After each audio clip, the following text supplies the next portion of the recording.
এক আল্লাহওয়ালা কাঠমিস্ত্রি, কাঠুরি, জঙ্গলের মধ্যে কাঠের কাজ করেন বান্দা।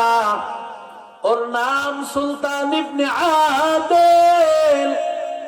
বড় একজন আল্লাহওয়ালা, বড় একজন আল্লাহওয়ালা, সিরিয়ার জমিনের বড় একজন আল্লাহওয়ালা। এরে আল্লাহর বান্দা ইন্তেকালের আগে তার বিবিরে ডাক দিয়া বলতেছে, ও প্রাণের বিবি, ও প্রাণের বিবি আমার, আমি ইন্তেকাল যদি করি, আমার ইন্তেকালের পর কাফনের কাপড় পরানোর মতো তো আমার ব্যবস্থা নাই। কারণ আল্লাহওয়ালা ঘরের মধ্যে তেমন কোনো কাপড় নাই। এরে নবীর আশিক উম্মতির দল, আল্লাহওয়ালা সুলতান ইবনে আদেল কোন মানুষের লোকালয়ে থাকতো না। পাহাড়ের একটা চূড়ার মধ্যে, একটা গুহার মধ্যে বসবাস করত।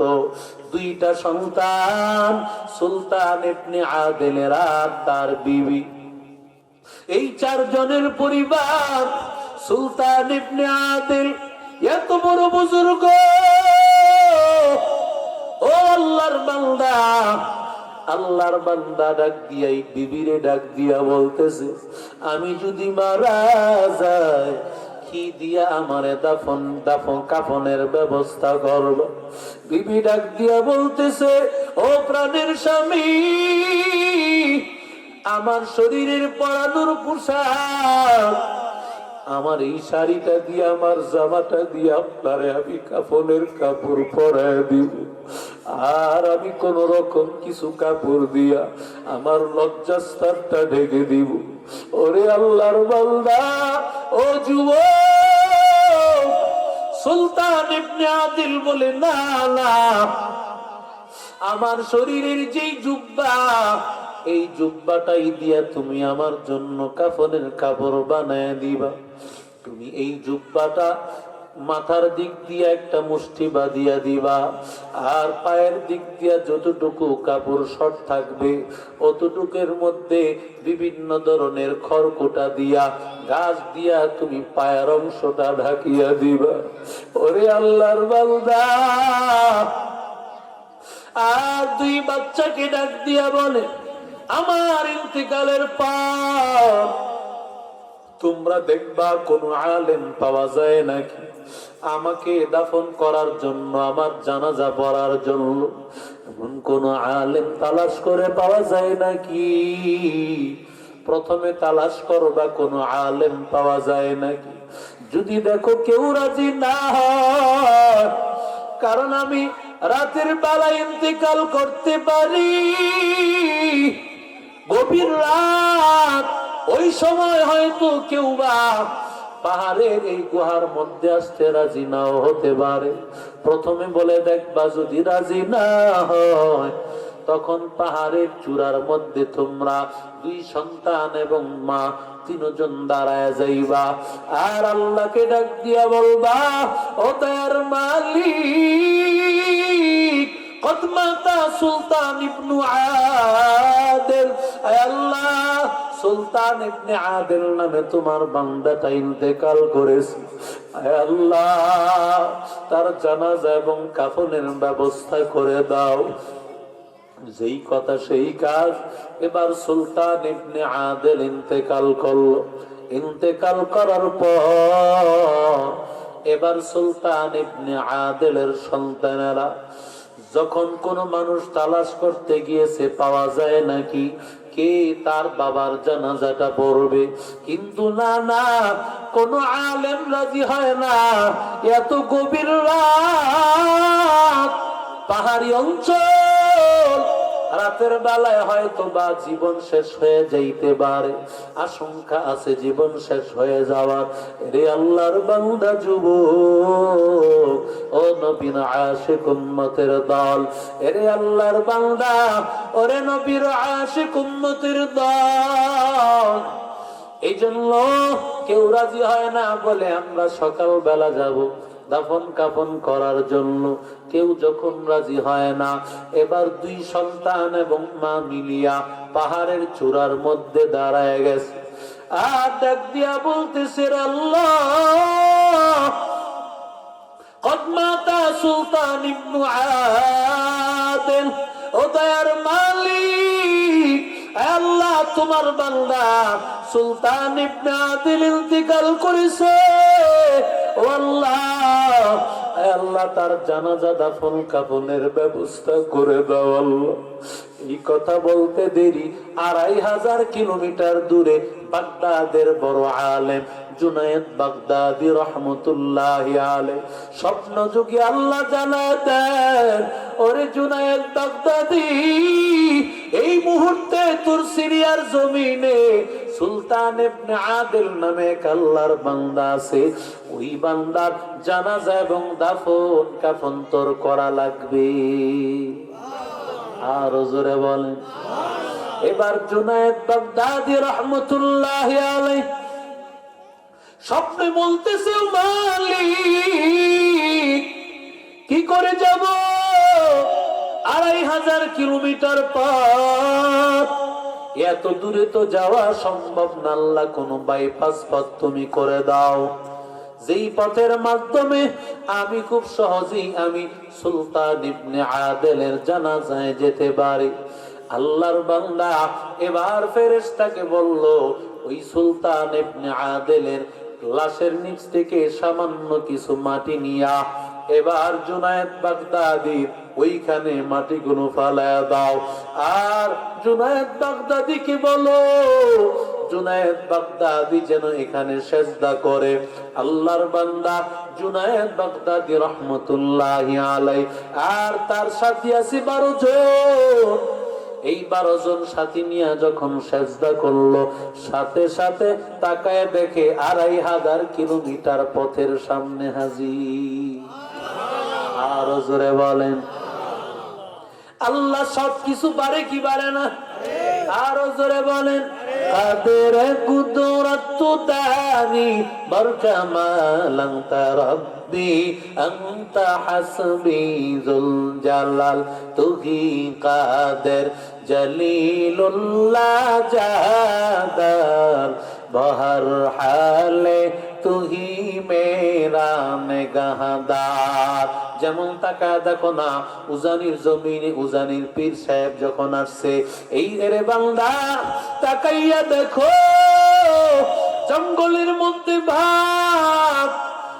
আল্লাহর বান্দা নাক দিয়া বলে, ওরে বাঘ, ওরে হিংস্র প্রাণীদের দল, তোরা এখান থেকে যা, আমি ইব্রাহিম এখানে আমি মাওলার জিকির করব, আমি এখানে খানকা করব, আমি এখানে আল্লাহর কোরআনের রাজ কায়েম করব। আল্লাহর বান্দা এমন ভাবে জবান খুলে বলল, জঙ্গলের হিংস্র প্রাণীগুলো সব চলে গেল। আজকে উজানির দরবার আলোকিত এক দরবার হয়ে গেল। এরে নবীর আশিক উম্মতির দল, আল্লাহর বান্দা জুনায়েদ বাগদাদি রহমতুল্লাহি আলাইহি দাঁড়াইয়া গেল, জানাজার নামাজ পড়াবে, জানাজার আগে দাফন কাফনের কাপড় পরাবে। আল্লাহর বান্দা জুনায়েদ বাগদাদি বলে, আমার শরীরের জুব্বাটা দিয়া আমি সুলতান ইবনে আদেলের জানাজার নামাজ আমি তার কাফনের কাপড়টা দিব। 12 জন লোক ডাক দিয়া বলে, হযরত আপনি একা কেন দিবেন? আমাদের জামাগুলো নেন না তার কাফনের কাপড়ে। সুবহানাল্লাহ, জোরে বলে। আল্লাহর বান্দা নিজের জুব্বাটা দিয়া কাফনের কাপড় পরায় দিল। আর 12 জন লোকের যেই জামা কাপড় গুলো আছে ওগুলো দিয়া বিভিন্ন ভাবে চাটাইয়ের কাজ, বাঁশের কাজগুলো তারা আঞ্জাম দিয়া দিল। এবার আল্লাহর বান্দা এগুলো করবেন, সব কাজের জন্য সবকিছু রেডি হয়ে আছে। এবার জানাজার জন্য রেডি হয়ে গেলেন, জানাজার নামাজ পড়াবেন। যখন আল্লাহর বান্দা আল্লাহু আকবারের ধ্বনির আওয়াজ মাত্র জানাজা পড়বেন, এমন সময় আল্লাহর এক বান্দা আসিয়া বলে, দাঁড়াও। এমন সুন্দর চেহারার আল্লাহর বান্দা, মনে হয় জানো পূর্ণিমার চাঁদের আলো নেমে আসছে। পূর্ণিমার চাঁদের আলো হাজির। এত সুন্দর চেহারা, এত সুন্দর চেহারার মানুষ আল্লাহর বান্দা, এত সুন্দর চেহারার মানুষটা আসিয়া বলে, দাঁড়ান। তার হাতের মধ্যে একটা লাঠি, এক হাতের মধ্যে একটা ব্যাগ। এই ব্যাগটা নিয়া জুনায়েদ বাগদাদী রাহমাতুল্লাহ আলাইহি ডাক দিয়া বলে, ব্যাগের মধ্যে 3টা কাপড় কাটা আছে, তার সাইজে তার 3টা কাপড় কাটা। এই 3টা কাপড় দিয়া জুনায়েদ বাগদাদী তুমি সুলতান ইবনে আদেলের কাফনের কাপড়টা পরাইয়া দাও। জুনায়েদ বাগদাদী বলে, কেন? কাফনের কাপড় তো আমরা পরাইছি। বলে, না না, এই কাপড় আমার মালিক সুলতান ইবনে আদেলের শরীরের মাপ দিয়ে আল্লাহ কাটাইয়া, আল্লাহ নিজের হাতে কাটাইয়া ফেরেশতাদের মাধ্যমে আল্লাহ সেই কাপড় আমার মাধ্যমে পাঠাইছে। আর আস্তে কন্যা আল্লাহর বান্দা, মাল্লাহুল মাওলা ফালাহুল কুল। যার জন্য আমার মালিক হয়, তার জন্য দুনিয়ার সব হয়ে যায়। সুলতান ইবনে আদিলের এবার কাফনের কাপড়টা পরায়া ফেলল। কাফনের কাপড় পরাইয়া এবার আল্লাহর বান্দা জানাজার নামাজ তো পড়াবে। বলে, জানাজার নামাজ পড়ানোর জন্য যদিও আপনি রেডি হয়ে আছে, মনটা খারাপ করবেন না। জানাজার নামাজটা আমাকে পড়ানোর কথা আল্লাহ বলেছে। আরো জোরে বলে, আল্লাহর বান্দা এবার জানাজা পড়তে দাঁড়ায় গেল। পিছনে জুনায়েদ বাগদাদী সহ মোট 13 জন দাঁড়াইছে। কিন্তু আল্লাহর বান্দা আগুন তো এত জোরে তাকবীরের আওয়াজ, এত জোরে তাকবীরের আওয়াজ, মনে হয় যেন পিছনে লক্ষ লক্ষ মানুষ দাঁড়ায় আছে। আল্লাহর বান্দা তাকবীরের আওয়াজ দিয়া 4 তাকবীর দিয়া জানাজার নামাজ পড়ায় দিল। জানাজার নামাজ পড়াইয়া আল্লাহর বান্দা বিদায় হয়ে যায়। আল্লাহর বান্দা বিদায় হওয়ার আগে বলতেছে, যাও যাও, তাকে এবার দাফনের ব্যবস্থা করো। আল্লাহর বান্দা এবার ডাক দিয়া বলে, আমি জুনায়েদ বাগদাদী, আমি ইরাকের স্বামী, বাগদাদের সবচাইতে বড় পালোয়ান, বাগদাদের সবচাইতে বড় কুস্তিগীর। আমাকে তোমার পরিচয় দেওয়া লাগবে। আগে পরিচয় দাও, এরপরে তুমি যাইবা। আল্লাহর বান্দা বলে, না না, আমার পরিচয় চাও না। বলে, না, তোমার পরিচয় দেওয়া লাগবে। যখন আল্লাহর বান্দা জোর করে বলল, বলে, আমার পরিচয়টা তোমার কানে কানে দিতে চাই। বলে, আনা খজির, আমি আল্লাহর প্রেরিত বান্দা খজির আলাইহিস সালাম। আরো জোরে বলে, আল্লাহর বান্দা কাঁপতে শুরু করলো। জুনায়েদ বাগদাদী বলে, সেই খজিরের সামনে আমি কথা বলেছি, যেই খজিরের সামনে মুসা পয়গম্বর কথা বলে আটকায় গিয়েছিল। 3 প্রশ্ন করিয়া মুসা পয়গম্বর আটকায় গিয়েছিল। এত বড় জলিলুল কদর নবী, আমাকে ক্ষমা করে দিও, আমি অন্যায় করে ফেলেছি। ওরে আল্লাহর বান্দা যুবক, এবার আল্লাহর বান্দা খজির আলাইহিস সালাতু ওয়াস সালামের হাতের মধ্যে একটা ব্যাগ। বলে, এই ব্যাগটা নাও, এই ব্যাগের মধ্যে 12,000 স্বর্ণ মুদ্রা আছে। পরিবারকে গিয়া বলবা ওরা যেন এই স্বর্ণ মুদ্রার পকেট থেকে টাকা খরচ করতে থাকে। কোনদিন এটা গুনবে না, কোনদিন জমিনের মধ্যে রাখবেও না। এটা তারা হেফাজতে রেখে দিবে, কোনদিন গণবেও না, ধরবেও না। খালি টাকা নিবে, খরচ করবে, টাকা নিবে, খরচ করবে। ওরে আল্লাহর বান্দা যুবক, এরে আল্লাহর বান্দা, এই কথা বলার পরে যখন খাজির আলাইহিস সালাতু ওয়াস সালাম চলে গেল, টাকার থলেটা নিয়া জুনায়েদ বাগদাদি রহমতুল্লাহি আলাইহি ওই আল্লাহর বান্দা সুলতান ইবনে আদেলের পরিবারের সামনে হাজির। ডাক দিয়ে বলি, মাগো এই নাও টাকার থলে। আর বলতেছি, মা তোমার স্বামী কি আমল করত, কি তোমার স্বামীর পরিচয়? বলে, আমার স্বামী তো সাধারণ একজন কাঠুরিয়া, আমাদের থাকার কোনো জায়গা নাই, সাধারণ একটা পাহাড়ের গুহার মধ্যে আমাদের অবস্থা, আমার স্বামীর তেমন কোনো আমল নাই, তবে চারটা আমল। এক নম্বর, আমার স্বামী সব সময় 5 ওয়াক্ত নামাজ আদায় করে, একদিনও আমার স্বামীর নামাজ কাজা হয় না, 5 ওয়াক্ত নামাজ আমার স্বামী আদায় করে।